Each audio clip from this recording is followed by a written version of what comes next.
نماز مومنین کی معراج ہے، تو نماز کے عادی بنے، نماز پڑھیں کثرت سے، نماز ہر بے حیائی سے روکتی ہے۔ حضرت حاتم اسم سے پوچھا گیا کہ حضور آپ کی نماز کا کیفیت کیا ہوتی ہے، نماز کو کیسے پڑھنا چاہیے؟ تو حضرت حاتم اسم نے کہا، جب میں نماز پڑھتا ہوں میں اپنی کیفیت کے بارے میں بتا رہا ہوں کہ میں اچھے طریقے سے وضو کرتا ہوں، اور وضو کرنے کے بعد میں سکون حاصل کرتا ہوں، پھر مصلی پر آ کر کے کھڑا ہو جاتا ہوں۔ کہتے ہیں میں اس طریقے سے نماز پڑھتا ہوں گویا کہ پل صراط پر چل رہا ہوں، موت کا فرشتہ میرے پیچھے ہے اور میرے دائیں جانب جنت ہے اور بائیں جانب دوزخ ہے۔ کا میرا یہ عالم ہوتا ہے اور میں اس نماز کو آخری نماز تصور کر کے پڑھتا ہوں۔ میں یہ سوچتا ہوں کہ موت کا جو فرشتہ میرے پیچھے ہے کہیں وہ اس نماز کے بعد میری روح نہ نکال لے، اور میں پل صراط پر اس لیے تصور کرتا ہوں کہ پل صراط بال سے زیادہ باریک اور تلوار سے زیادہ تیز ہے، تو مجھے خشوع اور خضوع حاصل ہوتا ہے، پھر دنیا میں کچھ بھی ہو مجھے اس کی پرواہ نہیں رہتی ہے۔ میں اللہ کی محبت میں نماز پڑھتا ہوں، سرکار علیہ السلام کی محبت میں نماز پڑھتا ہوں، اور میری یہ نماز کا عالم ہے۔ کہتے ہیں پھر مجھے اتنا سکون اور اطمینان حاصل ہوتا ہے کہ مجھے لگتا ہے کہ بس نماز میں ہی میرا دم نکل جائے۔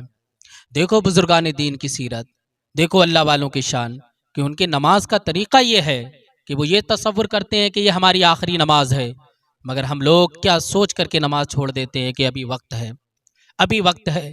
آج ہفتے ہو گئے، مہینے ہو گئے، سال ہو گئے، زندگیاں گزر گئیں، لوگ نمازی نہ بن سکے۔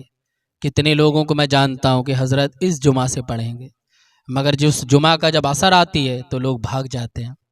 حضرت اگلے جمعہ سے سالیں گزر گئیں، سنیں بدل گئیں، لیکن لوگ نمازی نہ بن سکے۔ کیوں؟ انہوں نے اپنے دل میں ٹھانی نہیں، اپنے دل میں ڈوب کے پاجا سراغ زندگی، تو اگر میرا نہیں بنتا نہ بن، اپنا تو بن۔ ارے تو خود تو سوچ اپنے دماغ میں، اپنے دل میں، کہ اللہ پاک نے تجھ پہ فرض کی ہے نماز، نماز تجھ پہ فرض کی ہے۔ تو نماز پڑھنے کی یہ کیفیت ہو کہ سراپا انسان سراپا بھول جائے، بس سب کچھ اللہ اور رسول کی محبت میں مگن ہو جائے۔ حضرت علی رضی اللہ تعالیٰ عنہ کے ایک کانٹا لگا، تو لوگوں نے کہا علی کانٹا نکال دیا جائے۔ جیسے ہی کانٹے کو چھو رہے ہیں تو اتنا درد، اتنی چبھن، اتنی شدت، حدت، پریشانی تھی کہ حضرت علی کی چیخ نکل جا رہی۔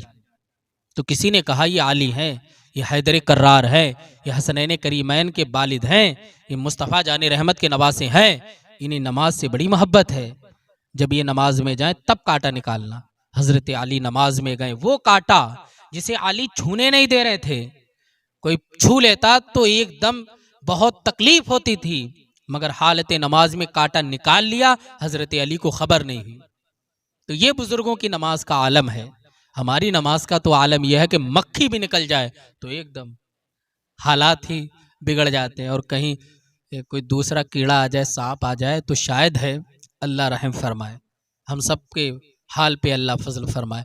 تو نماز کے عادی بنیں اور ایسی نماز پڑھیں کہ واقعی جو مصطفیٰ جان رحمت کی آنکھوں کو ٹھنڈک پہنچانے والی ہے، تو تمہارے بھی دل کو قرار پہنچائے گی وہ نماز، تمہیں سکون مل جائے گا۔ اللہ پاک ہمیں نماز پنجگانہ بجماعت خشوع اور خضوع سے پڑھنے کی توفیق عطا فرمائے۔